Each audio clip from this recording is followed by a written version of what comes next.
Hello everyone, আসসালামু আলাইকুম। আজ আপনাদেরকে করে দেখাবো চিচিঙ্গার রেসিপি। একঘেয়েমি চিচিঙ্গার রেসিপি খেতে না চাইলে আমার এই রেসিপিটি ফলো করে তৈরি করে নিতে পারেন চিচিঙ্গার এই রেসিপিটি।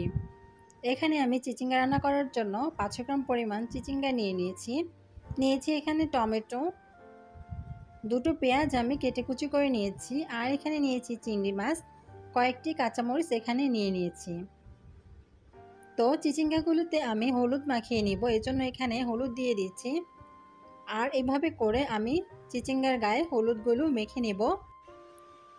তো এভাবে করে আমি হলুদগুলো মাখিয়ে নিয়েছি। এখন ফ্রাই প্যানে আমি তেল দিয়ে দিয়েছি। তেল গরম হয়ে গেলে এখন হলুদ মাখিয়ে রাখা চিচিঙ্গাগুলো দিয়ে দিয়েছি।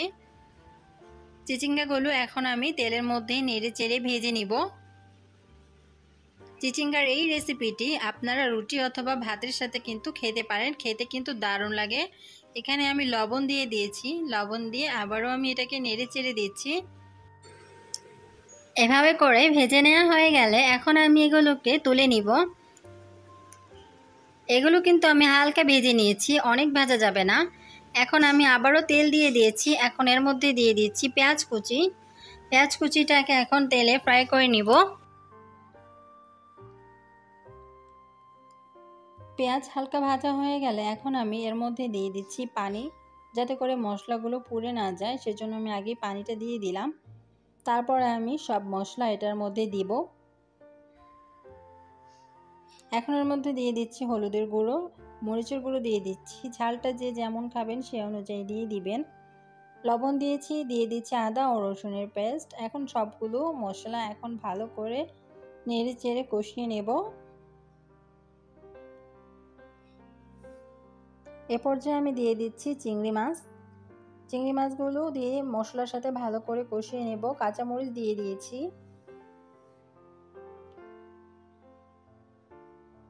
দিয়ে দিচ্ছি এখানে এখন কেটে রাখা টমেটোগুলো আমি কষিয়ে নেব কিছুক্ষণ।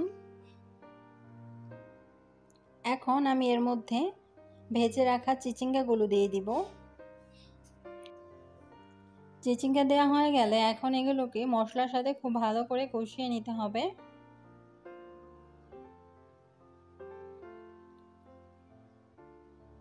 এখন আমি ঢেকে দিচ্ছি।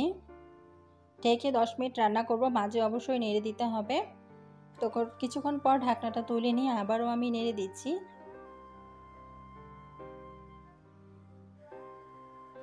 এটাকে খুব ভালো করে অবশ্যই কষিয়ে নিতে হবে, তাহলে এটার স্বাদ কিন্তু অনেক বেড়ে যাবে। এখন আমি এর মধ্যে দিয়ে দিচ্ছি পানি, যাতে করে এটা খুব ভালো করে সেদ্ধ হয়ে যায়। আবারও আমি ঢেকে দেব। তো কিছুক্ষণ পর ঢাকনাটা আমি তুলে নিচ্ছি, আর এটা কিন্তু এখন একদমই হয়ে গেছে। আর এটা আমি এরকমই রাখবো, মাখো মাখো, এতে করে খেতে এটা দারুণ লাগবে। রেসিপিটি ভালো লাগলে চ্যানেলকে সাবস্ক্রাইব করে দিতে ভুলবেন না। আজকের মতো বিদায় নিচ্ছি, সবাই ভালো থাকবেন, আল্লাহ হাফেজ।